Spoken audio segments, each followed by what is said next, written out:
How's it hanging, fellas? I'm OrosZ, and this is another episode of Tiny Tina's Wonderlands, and in today's episode we're going to go through this location. It's a pretty convoluted location. We gotta go all around the place, and then we have to climb some stairs. And on top of all that, there's a time puzzle right here, which, I mean, I could try it right now, but then I would have to run through all the enemies, and then I have a feeling they'd fuck me up. So how about we first kill them, and then we do the time puzzle. Oh God, the look on your face. Oh, that's right, I meant to look up Jeezy's voice actor. I forgot. We gotta smash it and let it out. I forgot to do it again. I was thinking about that. Like, I wonder if whoever voices him voiced somebody else I know. Some other character I really like. He has the privilege of being the voice actor of GZB. How do you think he feels? I bet he doesn't even know. Because why the fuck would he? What do I do? Mallet the crystal, the power crystal from Crash 2 and 3. Look, I'm no magic rockologist. And a lot of other Crash Bandicoots after 2. I don't think about it. Crash 4 didn't really feature collecting power crystals, which I always thought was a really important part of Crash Bandicoot's story, that power crystals need to be collected. By the way, I actually finished Assault and Dragon Keep. Unfortunately, I didn't get to use another one of the pearlescent weapons, which was a shame. I only got to use one SMG, which was pretty cool. It was like an SMG that shot... Admittedly, it was an E-Tech, so I don't really like E-Tech weapons that much. And the reason I didn't like it was because the projectiles would go all over the place, and they would be slow. So when I shot an enemy that moved to the side really fast, I would have to count in. Oh, nice! I would have to count in that I gotta shoot a little bit in front of them. So that was kind of annoying to deal with. You know what? This game's so mindless. Like I just realized I wasn't even paying attention to what I was doing for like the past, I don't know, couple of minutes. I was just like walking forward, shooting things. It's like when I play Borderlands games, I just completely space out and I just let the fucking spirits overtake me. Let ancient spirits guide me.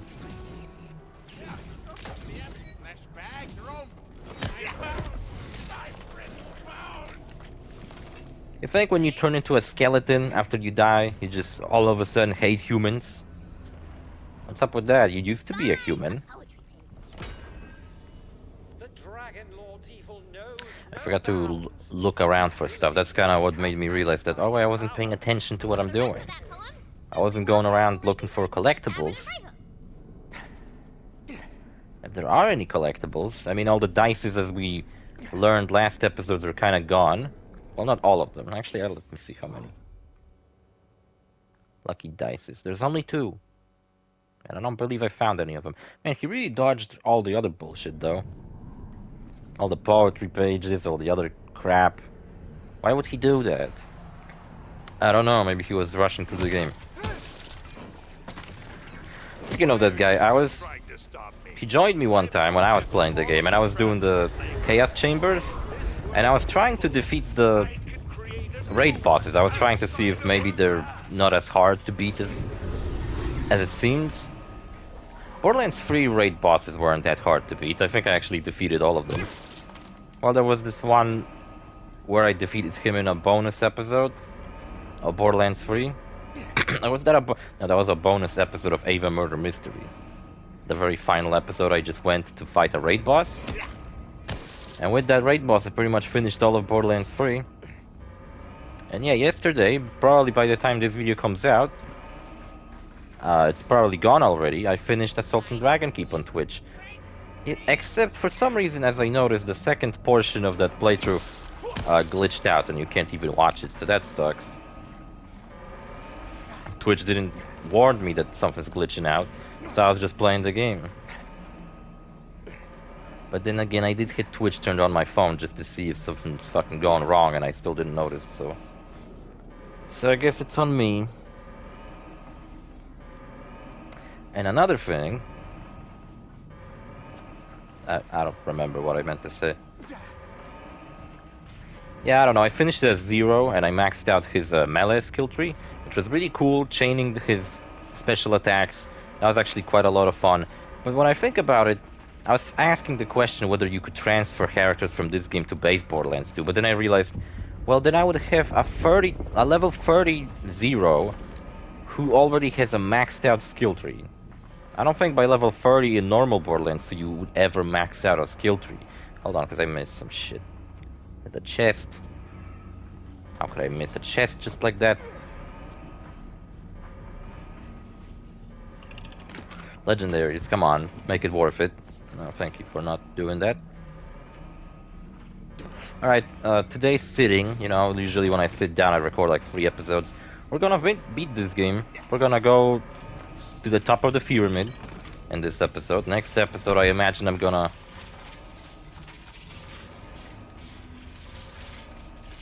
Oh, it's Wars? Oh, you fucking asshole. But it looks so cool. I'm using it.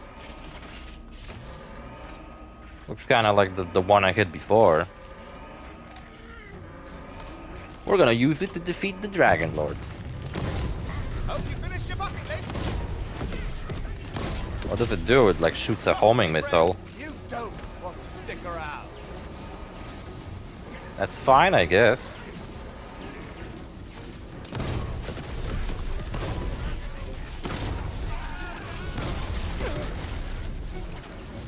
What am I doing to this fucking gun, jacking it off? Stop touching your gun. Jeezy. Jeezing all over the gun. Oh, that's right. In Assault and Dragon Keep there were these enemies called skeleton spheres. And they were the most annoying fucking enemies. They kept teleporting when you attacked them. Don't you get that it's all made up? I get it. Together, Not to mention... that off a fan fiction forum on the EchoNet. See, he's even aware of the fact that EchoNet exists. How does he know? Is he connected to the EchoNet? Dragon Lord is one advanced figurine. Alright, we gotta do the time puzzle, which means that I gotta go all the way back. Which is not a big deal, because it's not that long of a walk when you don't have to shoot your way through. But there is an obelisk around here. Somewhere, if I recall correctly. It's right here. Through this fucking entrance. This obelisk will summon the champion of the undead legions. Beware his blade, sharpened on the wailing skull. It's supposed to warn me that it's a tough fight coming up, since this game gave me 2 chests. I wandered, afraid. Was anything about me? Such a drama queen, Jesus. I began to throw off my armor, dropping my sword on the ground, discarding the character she had forced on me. In time, I even carved away my fear. What was left, I knew was my own. I think this is the last obelisk in the game, because I actually did all the previous ones. On the other character, I didn't actually do all the obelisks, so I wonder if I'll get an achievement. We're fighting some bullshit skeletons, like usually.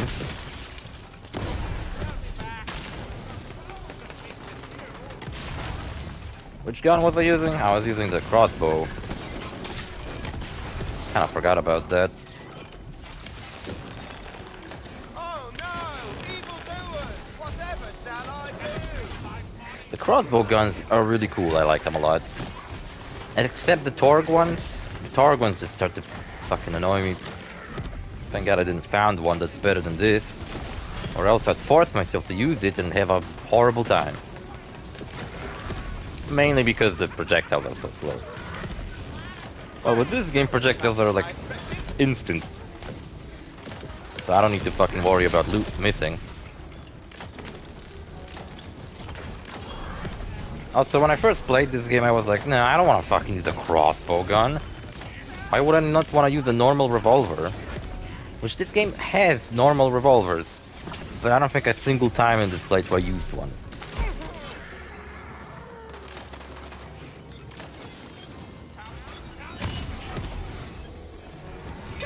Oh, how fucking badly I missed. That was shit. The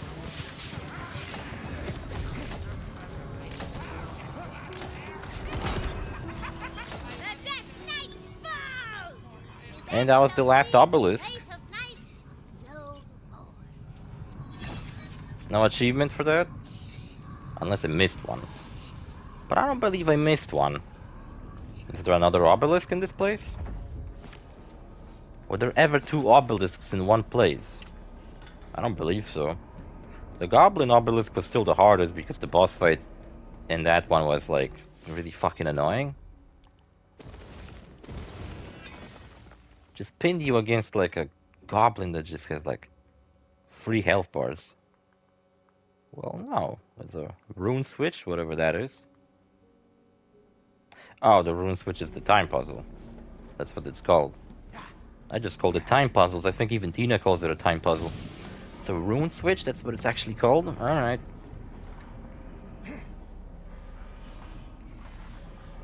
Okay, and what else happened between episodes? Nothing much. I don't live a very exciting life. See, that's where one of the stupid dices would be. But it's gone. I was talking about Pirates of the Caribbean a lot in the previous episodes, and something I didn't mention is that this movie almost gives you an explanation to why the fuck, you know, Jack Sparrow is the way he is.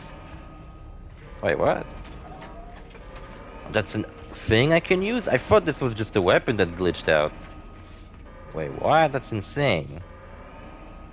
I for real thought that this was just a mace an enemy carried that glitched out.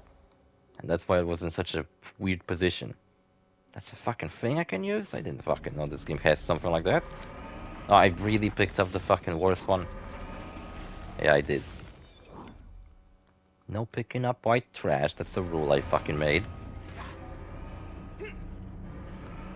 Unless it's a sniper rifle or a rocket launcher, because those are still worth a lot of money even though they're white. This is what Borderlands taught me, that white has no value and is trash. Very valuable lesson I learned. That's why you always go for orange. Or purple, I guess? I was trying to make a racist joke here, but it didn't exactly apply that well.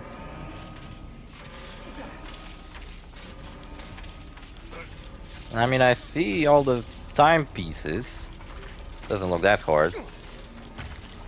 Except for the final one, because I believe you have to do some parkour to get to it. But, you know, maybe this game is generous with time and I won't have a problem with that. Have I fucked up? No, I didn't. Okay. God damn it. Don't make me waste precious split seconds. Now where's the third piece? It's over there. This trap fucking sucks. Did I even get hit by that? No, I didn't.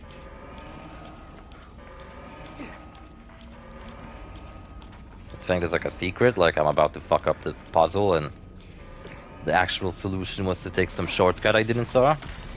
Or did I just have to make a run for it? That was pretty easy.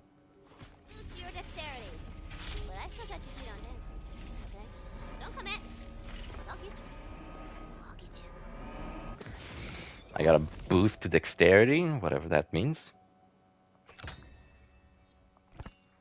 Wait, is dexterity a stat I have? Hold on, let me see this shit. Yeah, dexterity. Crit chance. Got a half fucking 50% for a crit chance. That's pretty good. And crit damage increased. I can't go into my intelligence anymore. This is as smart as you get, GZ. Very sorry about that. Should have maxed out intelligence. Well, I actually did on my other character. That gives you spell damage, and since I was playing as a spell shot, I figured that makes more sense. Yeah, so they say that the reason he was, you know, wobbled around like a dumbass all the time and acts the way he is because apparently he was left on a island for a long time, all by himself, which apparently fucked with his brain. But then we later find out in the movie that that's not the case, because apparently what he did is he immediately run into some kind of smugglers on that island. As it turns out, that island he was left on is some kind of smuggling spot. And he just joined up with them, and then I guess he just made up a story of how he was stuck on that island for a long time just to sound cool. You know, it's like that's like the moment in the movie where the hero everybody admires, which in this case is... Oh wait, I don't want to get rid of that. Which in this case is, you know, Jack. Wait, what the fuck do I... I'm carrying legendaries in my equipment. And why the fuck was I able to sell them so quickly recently, and now it's like slew the fuck down? I don't like that. Remember at the beginning of the game when I was using doll weapons? Have I used a single doll weapon since? Well, I guess I was using some assault rifles. And these magic fucking projectiles, I really wish I could find one that doesn't suck dick. Not that the one I'm using sucks dick, it's just so slow. It pisses me off. I should have stick with the previous one I had, was way faster. And dealt only slightly less damage. But it was ice, and a lot of enemies in this game are weak to ice. The soul storm around the top What's of with the these pyramid cables? is stronger than ever. The undead crawl across the parapets of the pyramid like weird, bony cockroaches. Ugh. Yeah, I think I preferred when Tina wasn't... Oh, what the fuck, you were trying to push me off? What a jackass. And, I don't know, I was thinking about how an Assault and Dragon Keep... It's kind of the same setup. Instead of Valentine and Fred, you have Mordecai, Brick, and Lilith. I was thinking, like, man, that's kind of what I wish this game did, more Borderlands characters. Because I actually am a fan of Borderlands. You know, where I'm a fan of the story and the characters, not just playing the game. And I'm very interested in the lore of it too, because I like about Borderlands' lore is that it has it, but it's not like overly complicated, it's not too much bullshit to know. It's literally a fucking skeleton just sitting there.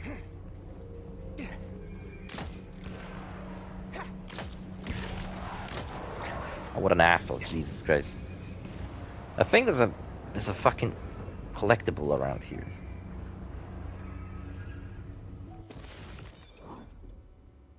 It's like a... Yeah, like, you can even see it. It's a fucking marble over there.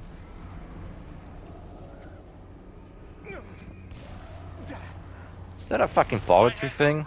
Just like this?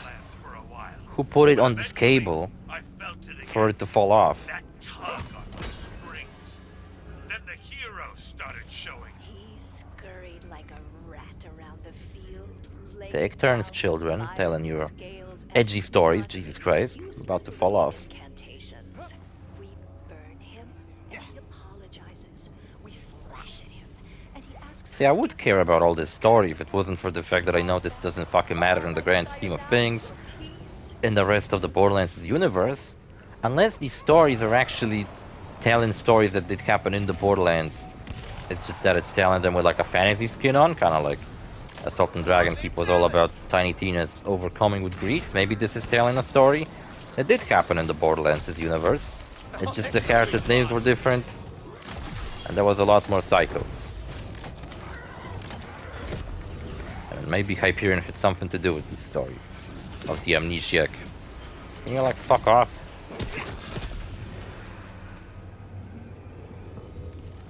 That's a thing that kind of pissed me off about... Oh, fucking... Damn it! I've been deprived of my fucking pleasure of picking up lucky dices. Ah, maybe not so as much as I thought. You thought? Lucky dice. The more the dice, the better the loot. Well, I did collected almost every dice in the game.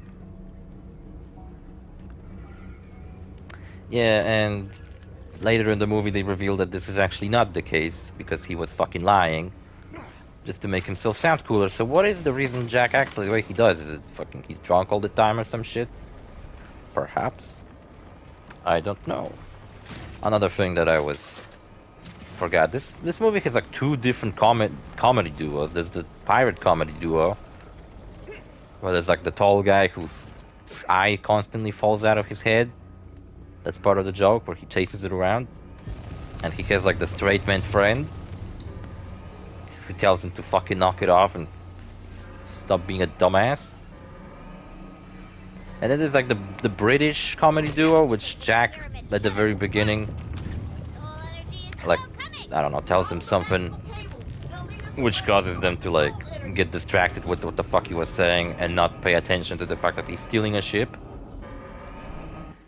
You guys are getting very emotional about this made-up fantasy story, but then again, they did that in Assault and Dragon. Even Mordecai was invested. Fools! That device isn't even important. Whoops, that's not right. Weird. Actually, the Dragon Lord seems terrified of you destroying the device. Minions, protect that device at all costs. Wait, how'd you do that? Why do I care about this stupid thing? I think it's an AC unit. A what unit? ACDC unit? Yeah, I guess this is an fantasy AC unit.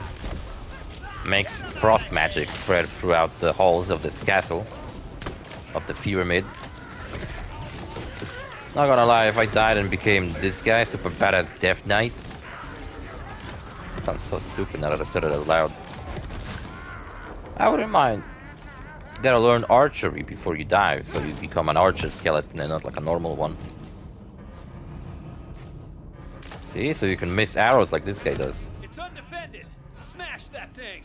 You might also want to become a good archer before you die. I don't either. Ah, stop it! So that was actually interesting in my opinion in this part of the story. The fact that Tina controls what Dragon's Lord is saying, which led me to believe that even all the fourth wall breaks were just Tina's doing, and Dragon Lord isn't actually sentient. So what the fuck is that, an engine? But now it took... That tank secretly contained the soul of the Dragon Lord's long-lost love. He wanted to resurrect his darling Bernadette. It was his motivation the whole time. Plot twist. No, it's like Mr. Freeze Big reveal. Bernadette! or Davy Jones. No! No one! Speaking of, I actually watched the second movie too. See how she's using me like a puppet? What? Yeah, and I don't really give a shit. All of the soul energy you released into the Sword of Souls on the Who are you top of speaking the to? Do you pyramid. speak to Jeezy or do you speak to the person who's playing as Jeezy? Pretty bad. Which in this case is me, I guess. And also the newbie. Yeah, exactly. But I guess newbie is just me? Yeah, so the reason I fucking played through Assault and Dragon Keep is pretty much just to fucking, I don't know, beat it. Just to get the achievements or something and see the differences. And I mean, there are differences, but not too many. Face McShooty makes an appearance and you can shoot him in the face. Best Borderlands character. Some fucking, the Bane for some reason makes an appearance. I think these missions are just in case somebody never played Borderlands 2 and played this. Just to show them like, oh, look how the wacky shenanigans you can get into in the Borderlands games. So you can expect more wacky shenanigans like these from Wonderlands. You know what, I'm really glad I'm really fucking done with this game today. So I can finally stop playing it, because I'm kind of getting fucking tired of it. Don't get me wrong, I love this game, and it's a great game, and it's, my opinion, the best game of this year so far. In my opinion, but you know, my biased opinion, because I just like Borderlands a lot. And yeah, I don't know what the fuck else to tell you. She has nothing to say to me. It's just you and me down here, She doesn't give a shit, she doesn't like you. Finish your hero's journey. Think about it. Think if like, I don't know, your first Skyrim character turns out to be the villain of Elder Scrolls 6. And I don't mean just like the Dragonborn, I mean like your very specific character you made on your first playthrough. Which in my case would just be a very default looking Nord with black hair. Imagine if GZ was the villain of the next game. Oh yeah, imagine if Wonderlands 2 came out and then it turns out that the Fate Maker from this game is the villain. That'd be actually kind of cool. It's kind of like in Diablo, where the protagonist of the first game is the villain of the next one. Except in this case, maybe it would have been something like where the where GZ becomes sentient just like the Dragon Lord did. And perhaps, maybe it's like turns out that the reason we were even going through this campaign, we were sentient from the beginning. That's why GZ doesn't ever like respond to Dragon Lord. Maybe because he's aware of everything he's saying, but he's doing it on purpose just to grow stronger so he can become the next villain. Which I think that would be a cool plot twist. That all of your adventuring in this game was actually fueling the power of the next game's villain. And then playing through the sequel, you're not sure if the fucking sequel character's not gonna try to do the exact same. Is this meant to be like that? I think it's meant to be like that, because look how shitty aligned these plates are. I think it's actually meant to be that. It's meant to have like little glimpses of red. Just so you know you're in an evil bad guy's place. Because, you know, if Butt Stallion is the most powerful being in this universe, then I guess being on her good side would be beneficial for GZ. And maybe he could figure out a way how to absorb her power and become the ruler of the land. And then fuck everybody over. I think that's a really cool idea, actually. Another really cool story of Borderlands idea. That one's not mine, but that one's something I thought of a lot. Is that what if Timothy Lawrence from Handsome Jackpot is actually Handsome Jack? And the Handsome Jack you killed at the end of Borderlands 2, that was actually Timothy Lawrence. I would love that, because that would be a fucking awesome plot twist and a reasonable way to bring back Handsome Jack. Which would be amazing for Borderlands 4. After the shitty Borderlands 3 villains, right?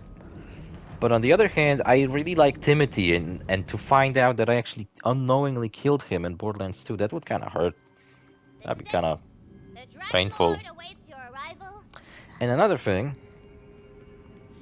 about this is that...